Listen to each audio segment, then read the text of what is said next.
I'm gonna shut my door real quick. Hold on. I'm sorry. Awesome. My fault. My fault. I'm sorry. All good. Okay, we're live with All Keegan right. Hartman. What's up, dude? I'm chilling, man. It's been a minute. I haven't seen you since Birmingham, so it's great to catch up and finally see you. It's been a Y- while. Yeah, the USFL days, back when that existed. Now it's the United Football League, and the Stallions almost got cut. Then they got saved, and they're still here, I guess. Yeah, no, it's good to have them, still in the UFL, and I feel like they were kind of the nucleus of all the franchises. It's like if you get rid of them, man, you're getting rid of a lot of fans. So it's good to have them still around in the league. For sure, man. That was a good time working those USFL days where you had two games in one day in a hot summer, Oh man, like just sweating. Like that was yeah. crazy. I couldn't tell you how many times I actually, it's funny, real quick if I may.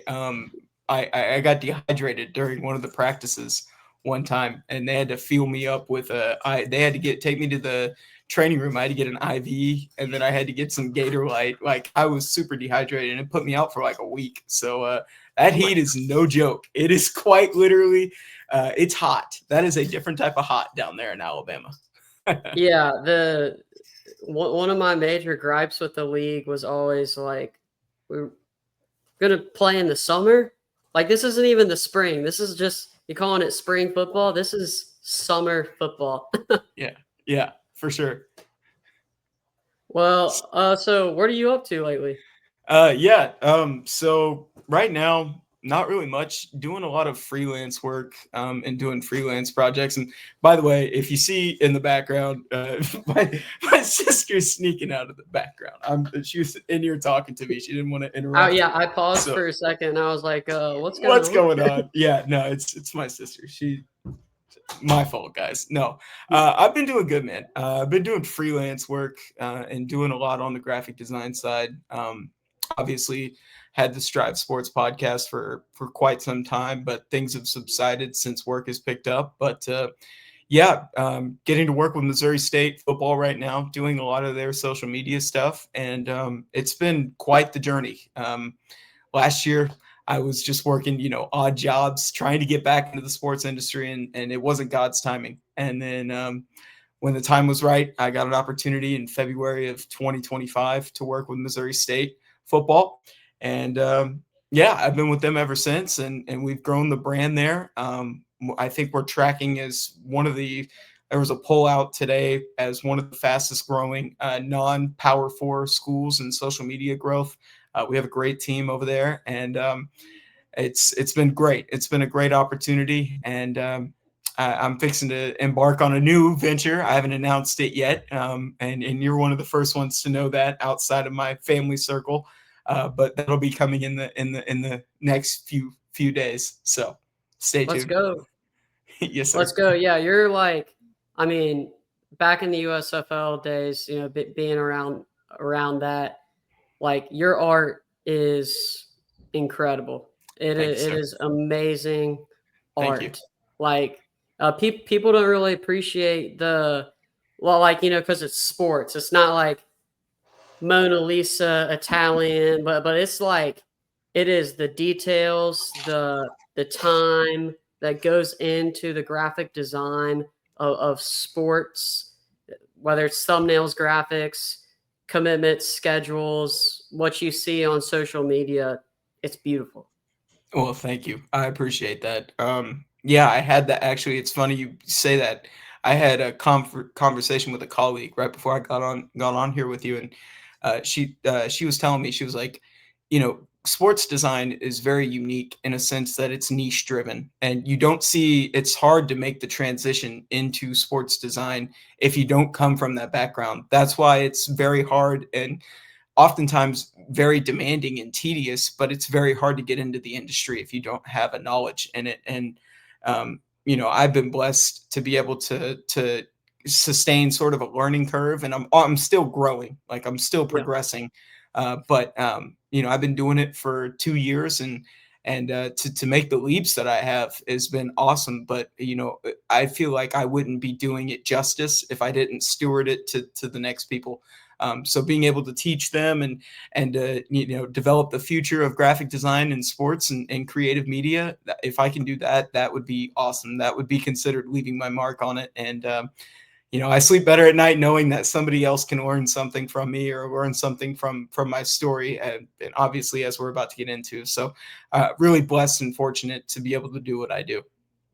Yeah, and I think listeners who don't know you as well as I do, and still I'm excited because I don't know a lot about your story, because I think a lot of times at work we were working, and with the USFL days there wasn't much time for small talk. It was go go go go go. So I'm excited to learn about your story and the journey that you continue to go on, inspire other people. And I think steward is a good role or a good word, because I see that in your character, and then from our conversations outside of work, the ones that we've had. So yeah, Thank you. for people listening, what is your story?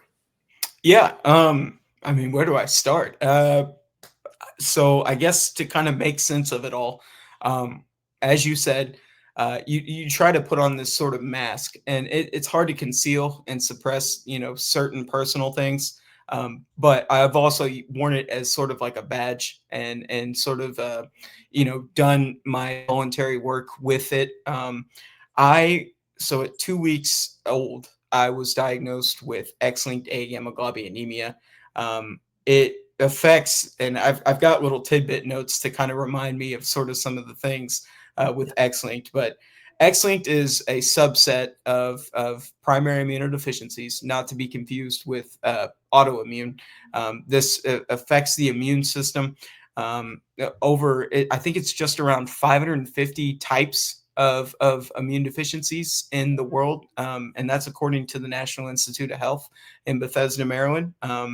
I just so happen to have one of the rarest, and it's cool, but it's also a little. It can be a little hard on the health sometimes.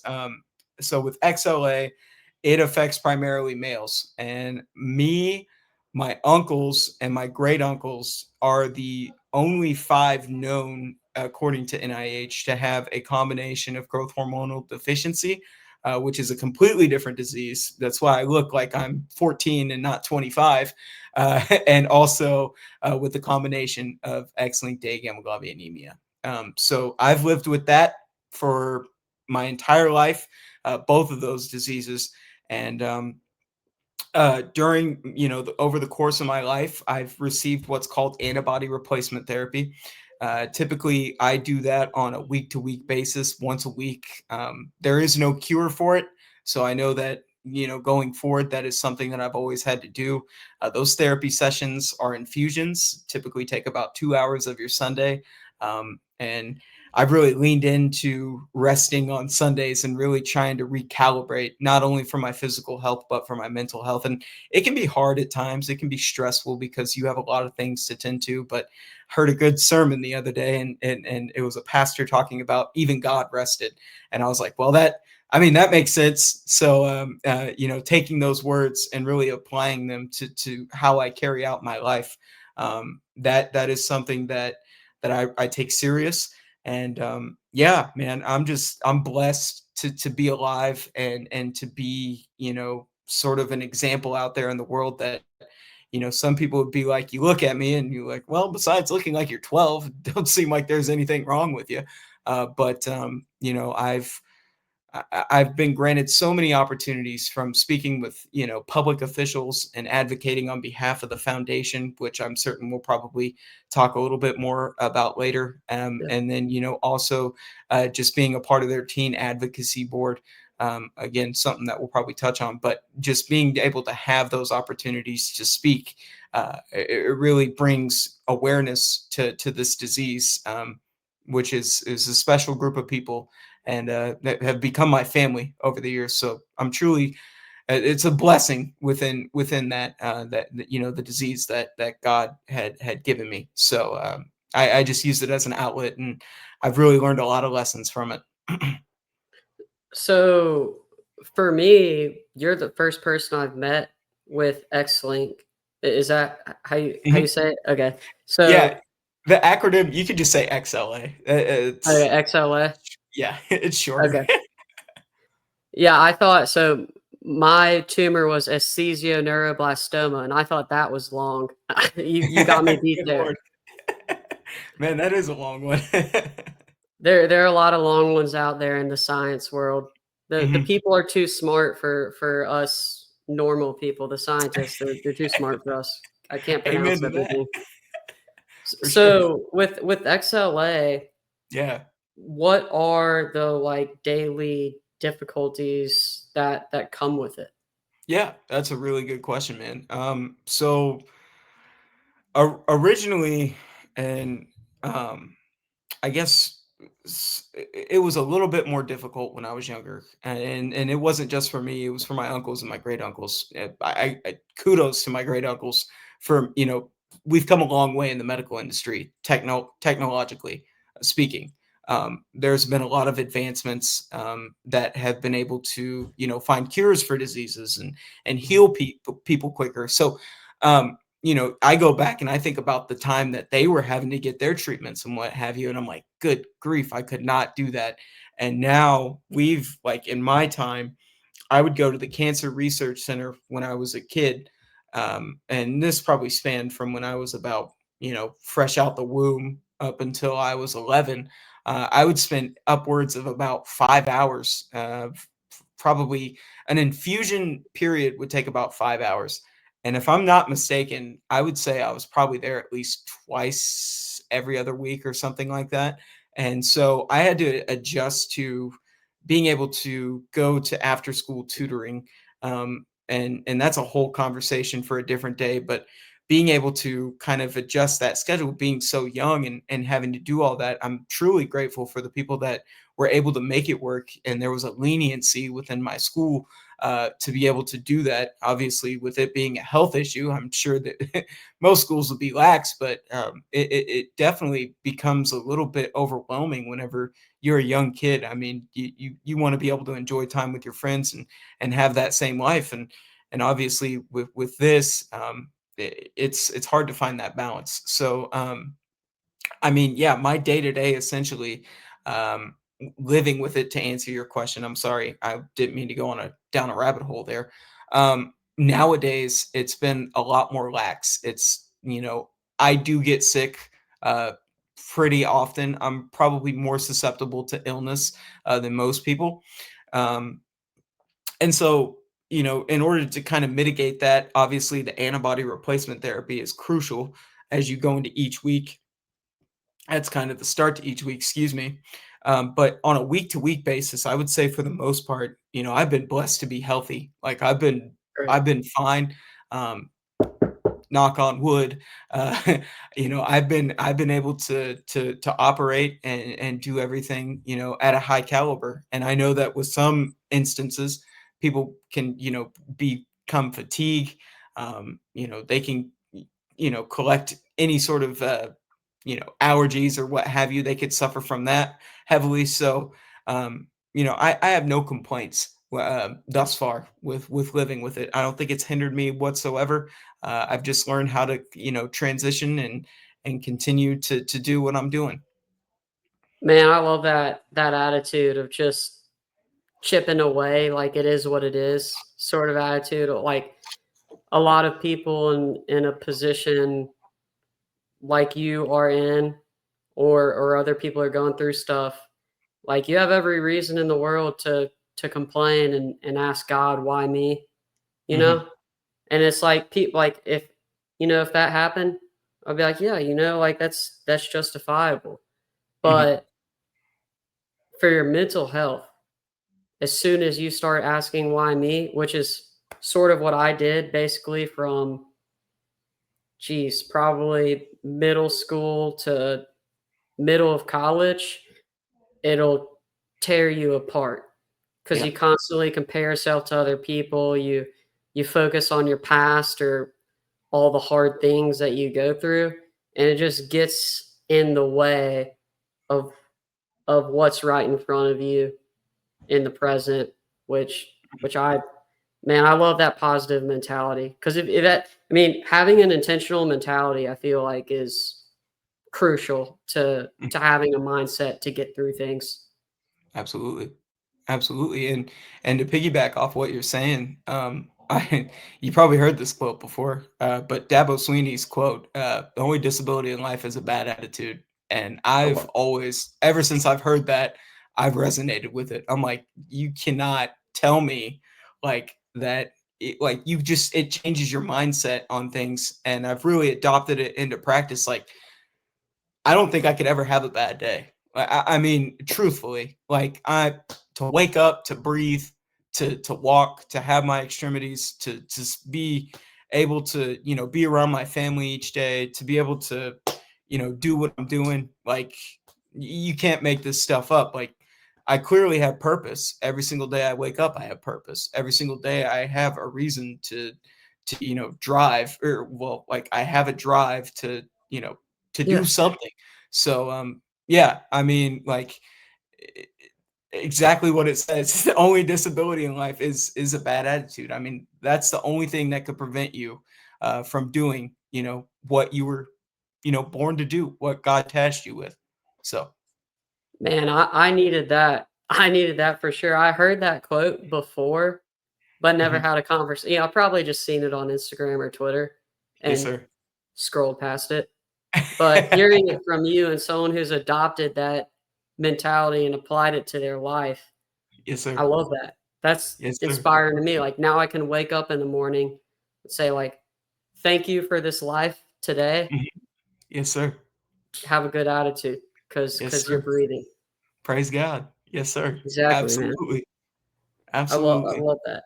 So fast forward, Mhm. you are now so you work for the USFL, as we Mhm. talk startup football league, comes with Correct. its challenges. Of course, Yeah. spring football, traditionally a not stable industry, putting it lightly. Yeah, yeah, that's a good point. And then last time I talked to you, you were job searching and trying to Mhm. find that right spot for you and where you could thrive and where you could be with your family and Yeah. and everything. And then you found one that I'm Mhm. excited to hear about. Yeah, so I mean, you caught me at one of my lowest times. I would say from 2024, like 2024 was a blur. And, I say that quote previously, but I mean, to look back on that year, I would be I'd be a hypocrite because I mean, I dreaded it. I was putting on sort of this mask and I was working a part-time putts job that, I'd never thought I would be back in those circumstances and doing that, but that comes with the territory of when you leave something, leave it better than you found it, when you exit, but also moreover like never ever ever say never. Essentially what I mean by that is like after I left the USFL, my mindset is only up from here. Like I'm only gonna ascend. And God wanted to put me in a valley to test my strength, my spirit, my soul, my mind, and to see if my stamina was where it needed to be to go into the next phase of my life. And so over the course of 2024, I'm enduring all these different, trials. I couldn't tell you how many times, and sorry to be like full transparent, but like I was going through like mental breakdowns. I was going through addiction. I was going through depression. Like I was at the bottom of the bottom. I was struggling with a lot of stuff. And I was like, I'm never going to go back and, live around my parents or let alone be living with my parents. And yeah, I never envisioned that at the age of 25. And God put me right back in that situation because I basically was trying to set the precedent. And God was like, "I'm going to humble you. That's what I'm going to do. I'm going to strip you of everything that you feel like you're entitled to, and I'm going to humble you. I'm going to make you earn those things, and I'm going to build you up." Now, I'm not saying that the things that I'm enduring right now, I'm a completely different person, but I would say it starts with the mindset, and I would say my mindset is the first thing that I've noticed a change in. And I'm still trying to navigate, overcoming certain things and certain obstacles.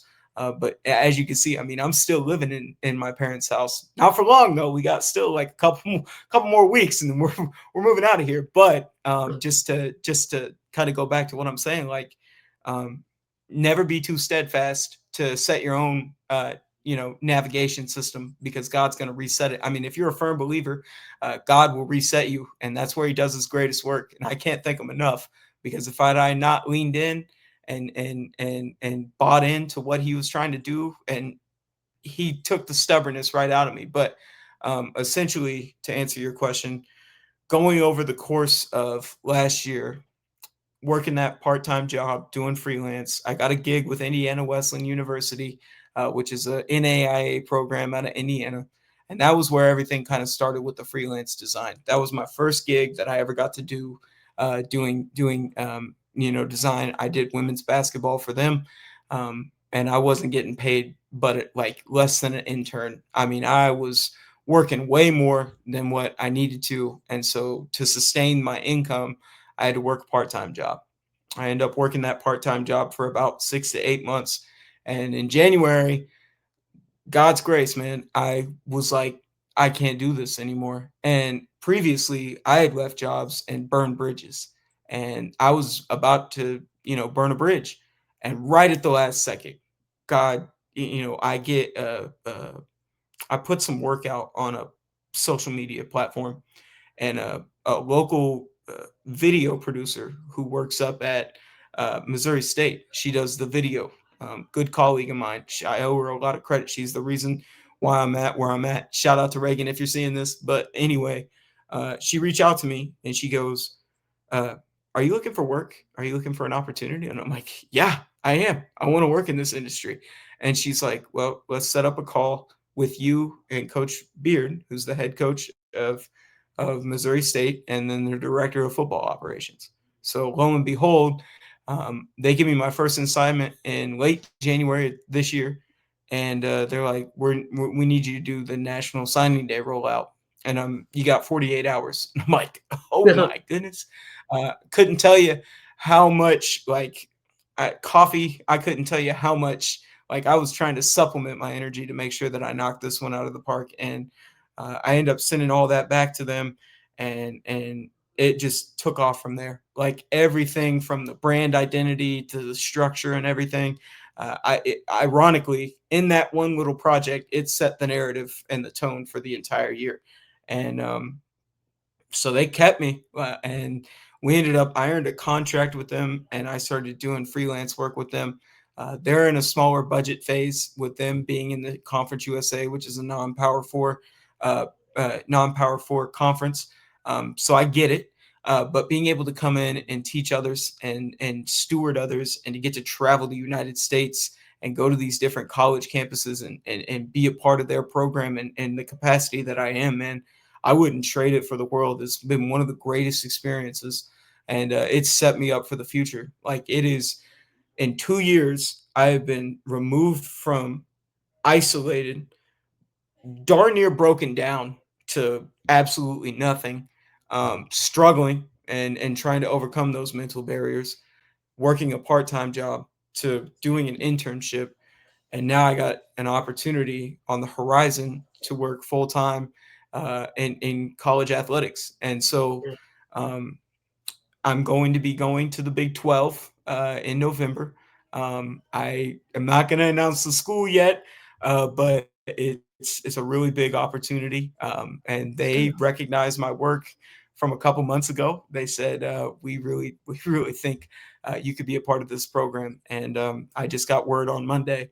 Everything got finalized, and I'm gonna be making the move out there relatively soon. So that is kind of where I'm at right now, and it's an ode to God's power, man. It's crazy, but I've definitely tapped in with my faith and my spirituality over the course of the past couple years, and it's been sort of my guiding star.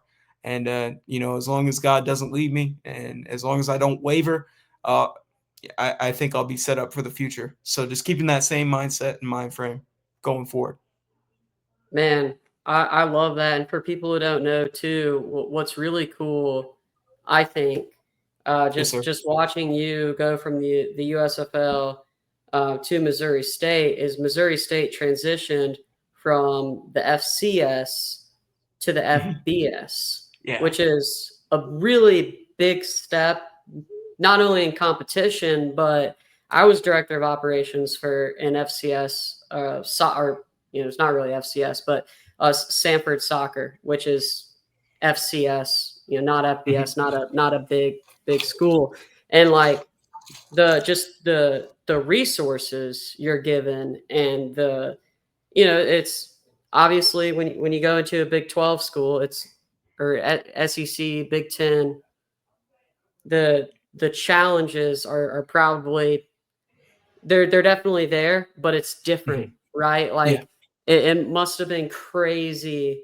being around a program going from, all right, we're in the FCS to, okay, we're traveling to USC this weekend.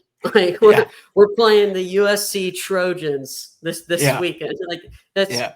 and you're in the FBS. You got a chance to now play in the college football playoffs, right? Yeah. It's a big deal, and it's a massive jump in competition level, and the type of players, and now the money that's being brought in, and the expectations. Like your Instagram, when it goes from FCS to FBS, like, oh, you now got to step it up. So it's been cool Right. seeing that.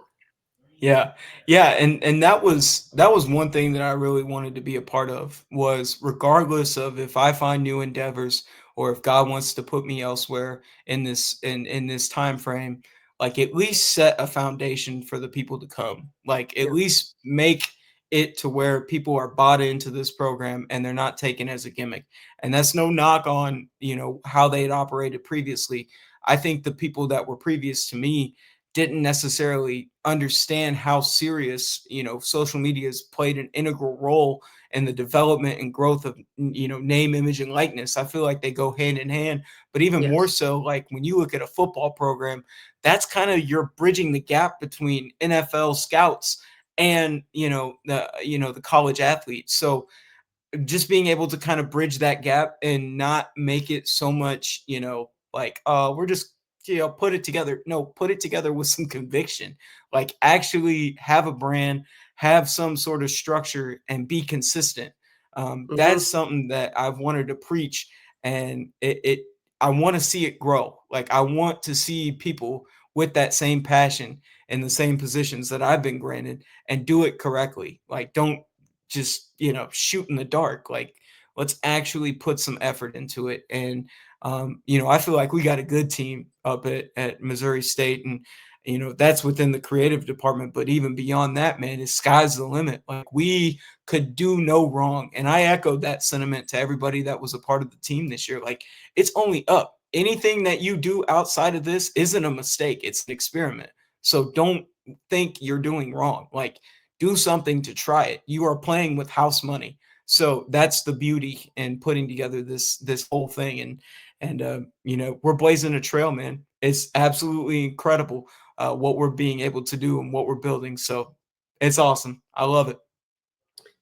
What you said, it's it's not a mistake, it's an experiment. I forgot who said the quote. It was Thomas Jefferson or someone like that. They said there's no Yeah. such thing as failure, just continual learning. Yeah, That's something I've exactly. recently learned. I had the greatest fear of failure. Mm, And that fear of failure, I mean, this is sort of new. This is kind of where I'm at in my journey of mental health, because I think mental health is a journey, and it's important to continue to learn and grow, right? right. And like I just had for so long, forever since I can remember, I've had this massive fear of failure. And I think a lot of people have that. Yeah. Your your fear to take risks, Right. your fear to try and swing for the fences and fail. Yeah. And what I've learned is failure is 100% the greatest teacher I've Mm, ever had. preach. Preach, brother. Preach.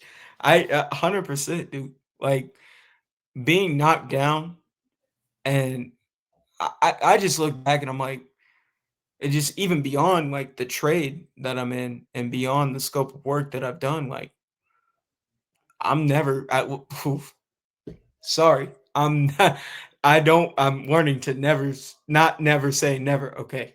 What I Yeah. meant by that was I I don't think where I'm at now, truly, this is kind of I'm at the climax, or I'm at the starting point, maybe starting point of my career. This is like the true point. When I go back and look at the USFL, that was a learning curve. That was a learning experience. It was a blessing turned into a lesson. I knew I went into there, I was so not level headed. Like I was arrogant, I was prideful, I was egotistical. I thought I knew everything and I didn't know anything. It was humble pie. And when I came back here, that was kind of the lowest of the low. That was my low point. And then so when I reflect on the past 2 years and how everything's played out, I'm like, I'm honestly kind of grateful for all that stuff, because that was the point where I could truly embrace growth. And not to say that anything in the future is going to warrant the same thing, but like, how do I do in those hard situations? How did I make it out of that hard situation? How did when I get, knocked down, when I'm going through something that I feel like I mentally cannot overcome, how do I navigate that? And that was kind of the template or the structure. Ultimately, it was the book on how to navigate those struggles of your life, because there was an ending, and at least to that chapter. And the new chapter is unraveling right before my eyes, and I'm curious and eager and excited to see it.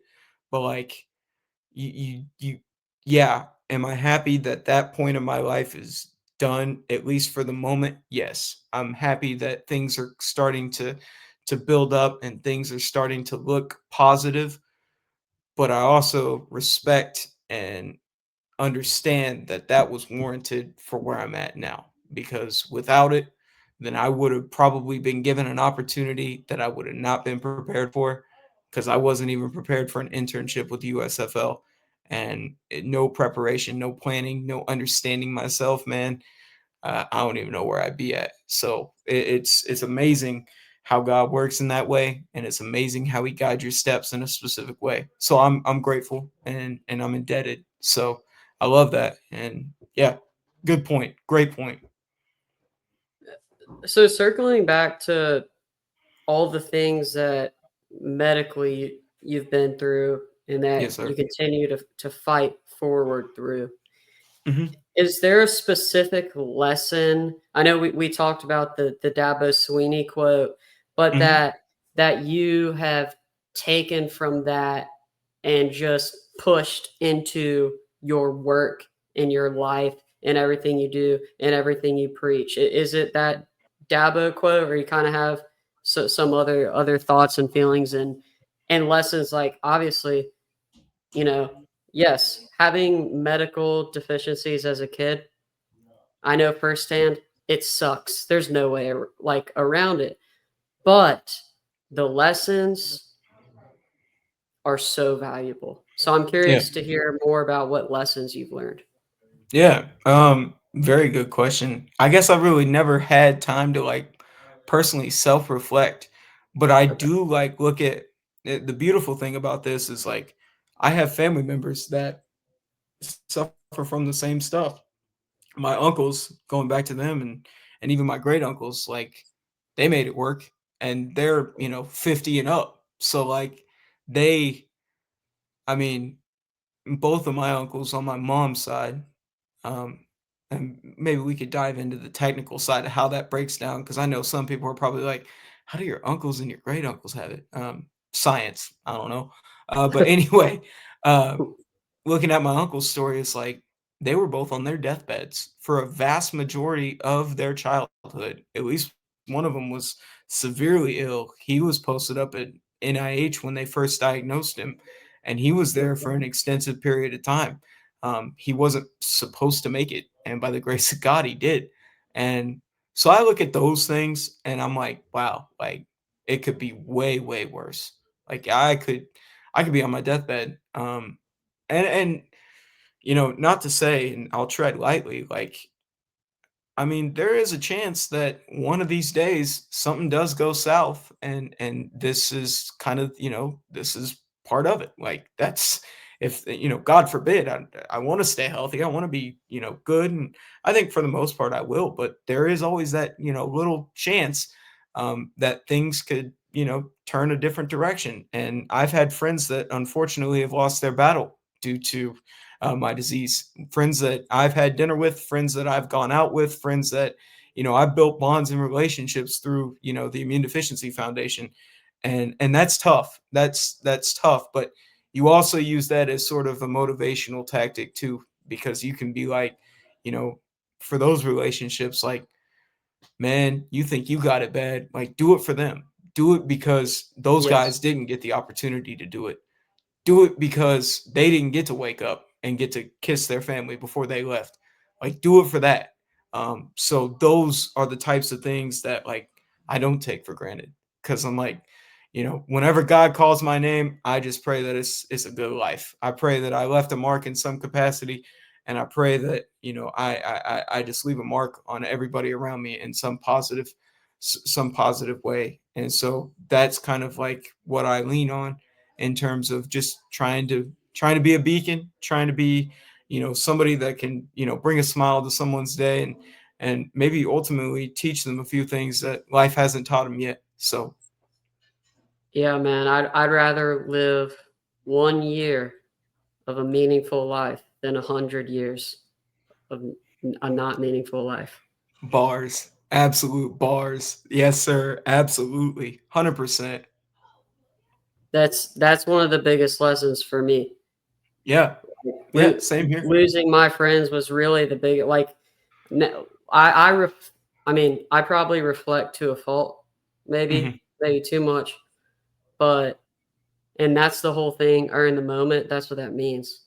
It's Hmm. earn the moment for the people who aren't as privileged as you are to be in this position you are today. And when I say Yeah. you, I'm saying throwing that into the ether to people listening, because that's how I 100%. try to act. Because I think I spent a lot of my life feeling sorry for myself, Yeah. and that's how feeling sorry for yourself, reflecting too much on the negative stuff. That's how depression seeped into my life Hmm. and took over. And then, like you said, I mean, sort of recently, a couple months ago, I don't even remember when it was. I don't even really like to think about it other than what I learned from it. I always say there's a good Lupe Fiasco Yeah. little rhyme says the past comes back to find us. Memories come back to find us, not to relive them, just to remind us. So it's just like Ooh. watching the tape. It's just like watching the tape. Like, what can you learn from this? So, like, a couple months ago, I had a cancer scare. Oh, wow. My mind traveled to the worst possible scenarios of me having cancer. Dude. And it took like a week or something to get the biopsy back. And I couldn't have conversations with people. I was all sad. I mean, kind of depressed because I have known what cancer is like, but more anxious driven Yeah. and sort of just like, oh my gosh, what am I going to do? And sad. And then it came back, was just a scare. And I learned that, oh my gosh, man, you just got to focus on what's in front of you. Because if Hmm. you let your mind travel to all these different places, it could tear you apart for real. Yeah. So, For sure. And if I can add, the old adage is control what you can control. oh Don't man, worry about don't worry about any extraneous factors. Maybe that comes from a sense of peace and contentment for me personally. Um, it just like you got to be able to live in the moment. Don't time travel because when you time yes, travel, you set yourself up for failure. So going back in the past doesn't help, and trying to our greatest asset and our greatest adversary at the same time is time itself. So like it's not good to dwell on it, and it's not good to, reflect on it. So the best thing you can do is to be where your feet are and focus on what you're doing now. I sound like a lot of college football cliches. That's on me, but that is it's quite literally, you can take a lot of intangibles and a lot of the stuff that you hear, because it's quite literally like there's a translation between, the battle of life and the battle on a gridiron. Like there is a lot of metaphors you can take from that, and you can, if you live it out, I mean, your perspective on life changes an entire like 180 degrees. So yeah, just if I could offer any sort of sentiment, it'd be, man, be where your feet are, focus on the now. Exactly. I think a lot of coaches, I mean, I see that type of be where your feet are, be in the present. I Yeah. think it's important because it's been talked about. I mean, I'm reading books on. I went out, flew out to Miami to give a speech where I talked about that. And on the way there, I was reading books on Stoicism from Mm, years and years ago. Marcus Aurelius. Like, this isn't something new, but it's almost like a lot of people have sort of maybe forgotten about it and forgotten how useful these tools and being intentional. It's not just to read about it and understand and think, that's probably beneficial. right. It's about being intentional. You get in that mindset. And then if Mm, you spread that mindset to other people, I yeah. I always say this, like, everyone says, well, it's too hard to change the world. Like, you're not going to change the world. And everybody has a different world. Your world's Yeah. different than my world. Right. Uh, your family's world, every single person in the family, they're all in totally different worlds. And that's a good thing because everyone brings a different worldview. All you have to do is change one person's world, and Mm-hmm. it's a ripple effect. Yeah. It's like, and 100%. then they're going to go on and bring a positive, and all of a sudden, you're changing worlds by helping people being intentional. And I see Yeah. that almost with Missouri State, Yes, sir. challenging Yes, everyone to sir. be intentional. Yes, I sir. love that. Yes, sir. Well, I appreciate that. And yeah, man, I think I've adopted that in some ways. If I could change the perspective of my peers, but if I can also embody, what I do, if I could practice what I preached, let's start with that. Because I've dealt with that. What do they call that? Is that like an imposter syndrome thing? Whereas sort of like, I guess I put on like this facade or like this Mhm. mask of like, you know, I'm not who I really say I am. And like I go out and try to compose myself in a way that's like so artificial. And like now I'm like, that's kind of my toxic trait about myself that I'm still working on. Like Yeah. not even through like I'm leaning into, like, let's start here. I'm leaning into my spirituality. I think that's changed a lot about me, and I've learned to adapt to that mindset. I've learned to let that mold me. But there are some habits where like I get around different people that maybe I haven't interacted with, or maybe I got to be in a certain sort of tone or certain, like, compose myself in a certain way. And that doesn't necessarily have to be the case. I feel like if you come at them from an organic manner or tone, um, it's a lot different. So I don't know if I necessarily kind of added to your sentiment, but like Yeah. just learning to be more myself around those people, I think goes a long way. And learning to, I mean, obviously learn those people around me and see who they are and discern what is, who is who they say they are and who is not. And then ultimately, how can I make an impact on my peers? Yeah, that's important. And we're both young. So I see similarities in the fact that sometimes you're putting on a mask, but also sometimes, at least for me, it's like I don't even know who I am. I'll be this Sean Fridella one day, and the next day Hmm. I'm totally different because I'm like Yeah. I'm trying on suits. I'm like I'm going, oh, I like this suit. I like this suit. Tomorrow I'm gonna try something else. Oh, you know what? The pinstripes, not for me today. I don't like those very much. I need to put those back up. That's a Sean Friedel that I don't really like. So it's like trying them out. Yeah, if I could say something, I don't really do the suits jive. It's not You don't my wear a cup of suit? tea. I'm a big shorts and sweats guy and sneakers. Shorts? I could never. I'm not cordial like that. Then again, that might change. That might change. Might be a ode to my maturity. I don't know what my maturity level's at. You might be a little bit ahead of me in terms of that level. So maybe I need to I warm only up to own the one idea of suit. suits. So maybe that is a bad analogy. Maybe I could just put on a t-shirt, but you get what I'm saying. Yeah, I get your drift for sure. Yeah. Yeah, I don't I currently don't make enough money to own multiple suits and try them on and then put them up for the rest of my life. You and me both, partner. You and me both, man. Man. Oh man. Well, man, we strong what 45 minutes. Yes, sir. I mean, you got anything like the you mentioned earlier your nonprofit work? I'd love to hear about Yeah, that. yeah, absolutely. So the Immune Deficiency Foundation was started in 1980 by Marcia Boyle. Her I guess to really give you the framework of how everything started, her son, John, in 1977 was diagnosed with the exact same disease that I have.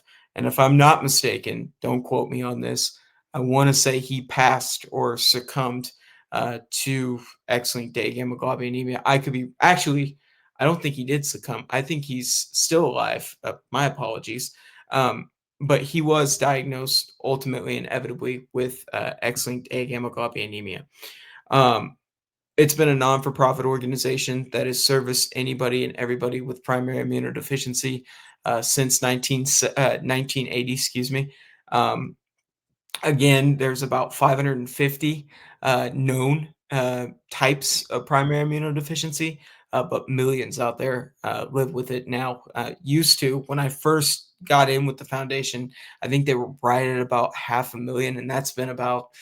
I've been around the foundation for about 15 to 16 years, and it's since grown in numbers, but no, some of the foundation work that I've done with them is working with the teen advocacy group. I worked with them from ages when I was 15 all the way up until I was about 20 years old when I aged out of their teen council.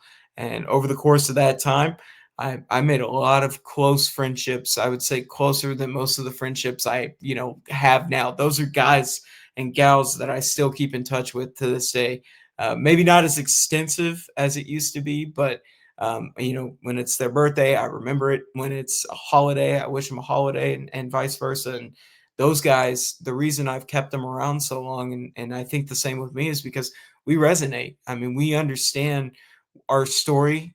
We may have different types of this disease, but we still suffer from it in the same sense. And to be able to work alongside those guys and sort of serve as the voice for the foundation on the foundation's behalf.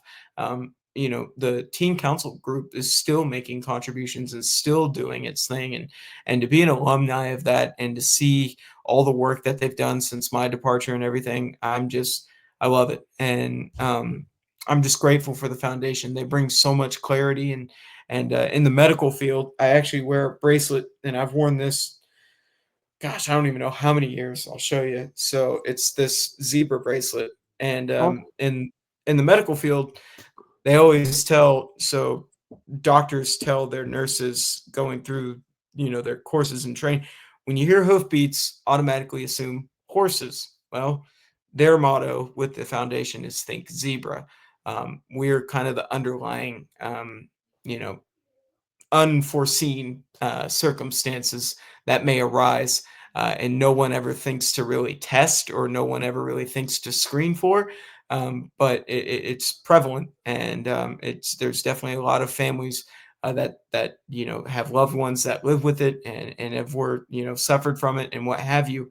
And so to be one of those voices on their behalf and to be an advocate on their behalf, man, It's a great special group and a great community that I truly love. It's not even like, it's love.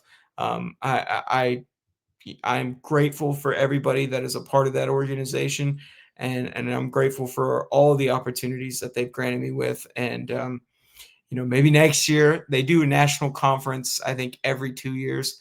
Maybe next year I'll be able to make an appearance at their national conference. It's been probably 10 years since I've been to an IDF event, probably less, maybe like 6 or 7. But it's still great to get out there and see those guys and reunite with them. Man, that's awesome. Well, I'm so excited that we were able to sit down and Yes, sir. talk. And we definitely got to stay up to date with everything that's going on. I'm also just so thankful for you, man. Like, your Likewise, man. positivity is radiant. And I feel like I've learned so much in this just short of an hour conversation Yeah. about how to deal with life, because life is hard. Like you Yeah. said, it throws its hurdles at you. It's peaks and valleys, and Yes, those sir. valleys are where we're tested. And I'm thankful. I'm probably gonna re-listen to this and Yes, sir. take notes, because I 100% learned a lot. Thank you.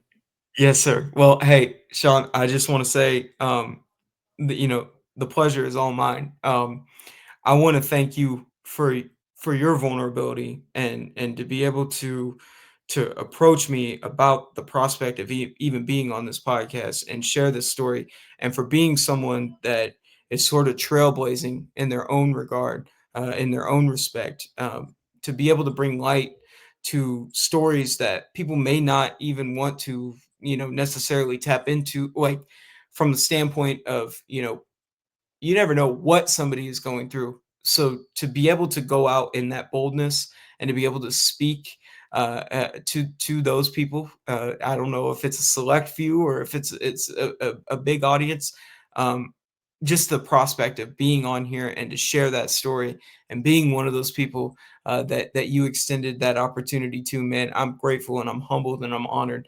I've never been this excited about a podcast and to be able to be on an episode, even with my own stuff. This doesn't even equate to it. So not only did you make my day, man, you made my week and made my month. I'm always glad to share a story about this, and it's always great to connect with an old familiar face, man. I'm truly grateful, and man, I'm ready to see this thing to continue its growth, and I'm just proud of you. I'm happy for what you're doing, dude. Keep it up. Awesome work.